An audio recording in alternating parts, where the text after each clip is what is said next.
Hello everyone, welcome to गुरु मंत्रा। आपका अपने channel गुरु मंत्रा पे स्वागत है।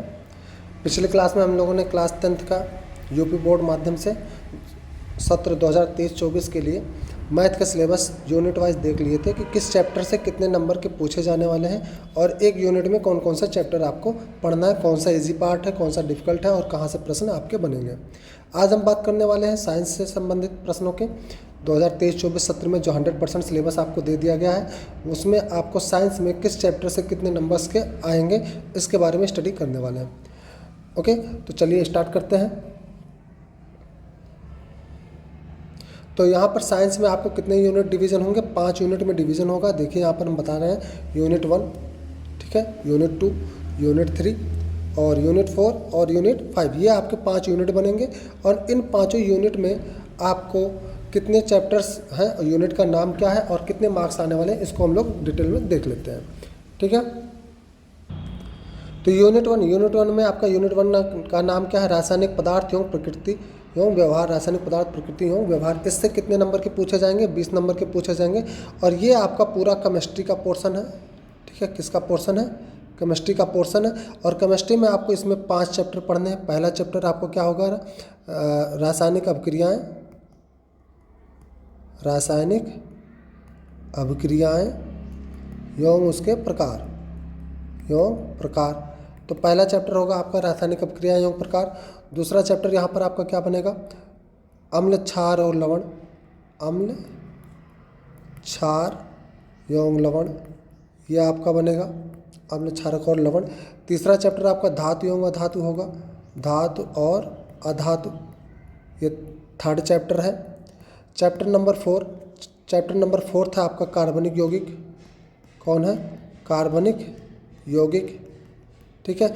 और चैप्टर नंबर 5 है तत्वों का आवर्त वर्गीकरण। तत्वों का आवर्त वर्गीकरण, ठीक है। ये 5 चैप्टर मिला के आपके पूरे केमिस्ट्री का एक यूनिट बनाया गया है, रासायनिक पदार्थ, प्रकृति एवं व्यवहार। और इस 5 चैप्टर से मिला के कितने नंबर बनेंगे आपके? 20 नंबर्स, ठीक है।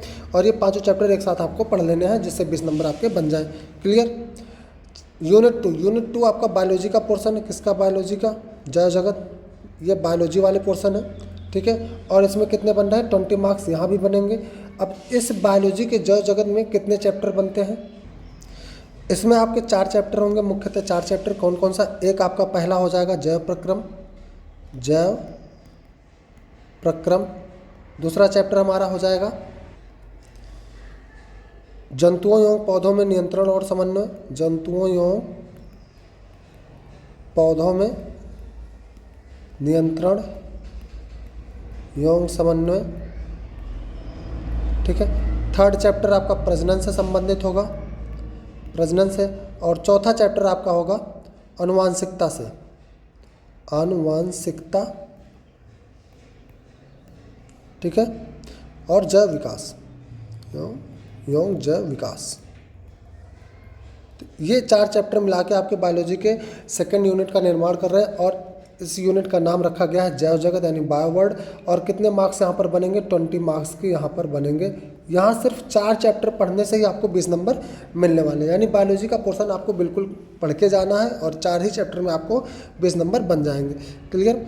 इसके बाद बढ़ते हैं यूनिट 3 की तरफ। यूनिट 3 में क्या है? प्राकृतिक घटनाएं। प्राकृतिक घटनाओं में आपके 2 चैप्टर लिए जाएंगे और कितने मार्क्स का बनेगा? ये 12 मार्क्स का बनेगा। और ये 2 चैप्टर कौन कौन से होंगे? दोनों चैप्टर का एक आपका हो जाएगा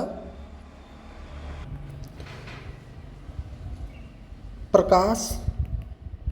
प्रकाश पहला चैप्टर जिसमें आपको परावर्तन और अपवर्तन दोनों पढ़ना है। परावर्तन और अपवर्तन दोनों घटनाएं पढ़नी है। और एक आपको पढ़ना है मानव नेत्र। मानव नेत्र, रंग बिरंगा संसार। रंग बिरंगा संसार, ठीक है, ये आपको पढ़ना है। तो ये दोनों चैप्टर मिला के यूनिट 3 यानी कि प्राकृतिक घटनाओं पर आधारित होगा। और कितने मार्क्स के यहाँ पर बनेंगे? 12 मार्क्स का इन दोनों यूनिट से आने वाला है। और ये आपका किसका पोर्शन है? फिजिक्स का। किसका पोर्शन है? फिजिक्स का पोर्शन है। और फिजिक्स का आपका यूनिट 4 भी है, विद्युत का प्रभाव, ये भी आपका फिजिक्स का ही पोर्शन है।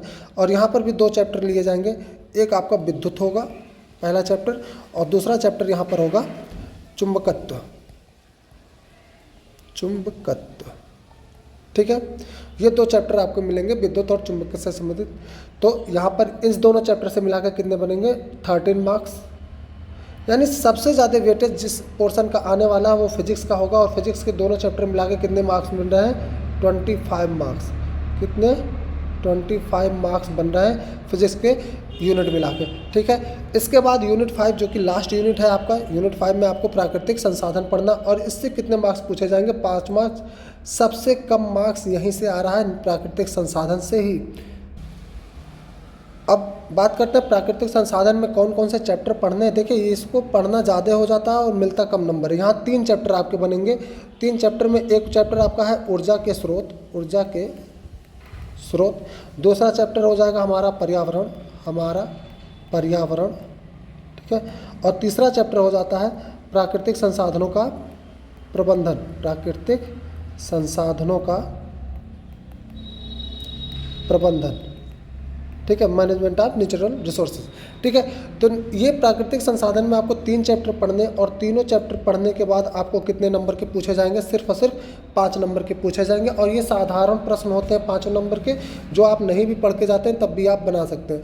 तो सबसे ज़्यादा इंपॉर्टेंट सेक्शन जो आपके लिए नंबर उठाने के लिए बनेगा वो कौन सा बनेगा, सबसे ज़्यादा इंपॉर्टेंट आपका बनेगा फिजिक्स। यहाँ से आपको मिलेंगे 25 नंबर, ठीक है। और उसके बाद आप बायोलॉजी पढ़िए, बायोलॉजी 4 चैप्टर पढ़ेंगे, यहाँ से 20 नंबर मिलेगा। और इसके बाद आप केमिस्ट्री देखिए, केमिस्ट्री में आपको 5 चैप्टर पढ़ के 20 नंबर मिलेगा, और 5 नंबर आपका हो जाता है लास्ट वाले 3 चैप्टर से, ठीक है, लास्ट 3 चैप्टर्स जो हैं। और टोटल आपका यहाँ पर हो जाता है 70 नंबर्स का पेपर, ठीक। और 30 नंबर आपके क्या हो जाएंगे, प्रोजेक्ट वर्क हो जाते हैं प्रैक्टिकल संबंधित, ठीक है। तो प्रैक्टिकल्स का हो जाएगा 30 नंबर, और टोटल कितना बन जाता है 100 मार्क्स का आपका पूरा कंटेंट तैयार हो जाता है, ठीक है। तो ये आपके चैप्टर यूनिट वाइज हमने बता दिया कि किस यूनिट में कौन कौन सा चैप्टर है और कितने नंबर के वहाँ पर परीक्षा में पूछे जाएंगे। और इस बार आपका पूरा का पूरा 100% सिलेबस बोर्ड के पेपर में निर्धारित किया गया है, ठीक है। 100% सिलेबस होगा, यानी बुक में जितना भी चीज़ लिखा हुआ है, जो भी NCERT की बुक है, ठीक है, ये NCERT की बुक जितना भी उसमें लिखा हुआ है वो सारा का सारा आपको पूछा जाएगा। कोई भी कंटेंट और कोई भी चैप्टर वहाँ से कटेगा नहीं, ठीक है। तो आपको इस बार ज़्यादा पढ़ना है कंपेयर टू पिछले वर्ष के पिछले सत्र के मुकाबले। यानी पिछली बार जो बोर्ड के स्टूडेंट थे उनको सिर्फ 70% की स्टडी करनी थी, आपको कितना करना 100, यानी टोटल का टोटल आपको पढ़ाई करना, ठीक है, और उतने में ही समय में। तो ये रहा आज का हमारा सेशन, ठीक है। और आपको कैसा लगा आप कमेंट करके ज़रूर बताएंगे, और कोई डाउट होगा तो उससे रिलेटेड आप हमको कमेंट करके बता सकते हैं, उसकी हम लोग पूरी तरीके से निस्तारण करेंगे, पूरी तरीके से आपको बता देंगे कि क्या क्या हो सकता है, ठीक है। और इस कंटेंट में जो आपको विद इन द चैप्टर पढ़ना है, यानी चैप्टर के अंदर जैसे 4 चैप्टर 5 चैप्टर हमने बताया कि केमिस्ट्री में 5 चैप्टर है, तो हर चैप्टर के अंदर क्या क्या पढ़ना है ये हम अपने अगले वीडियोज़ में बता देंगे कि चैप्टर के अंदर सब टॉपिक्स क्या क्या अवेलेबल है, ठीक है। उम्मीद करते हैं सेशन पसंद आया होगा। Have a good luck, thank you, मिलते हैं अगले वीडियो में।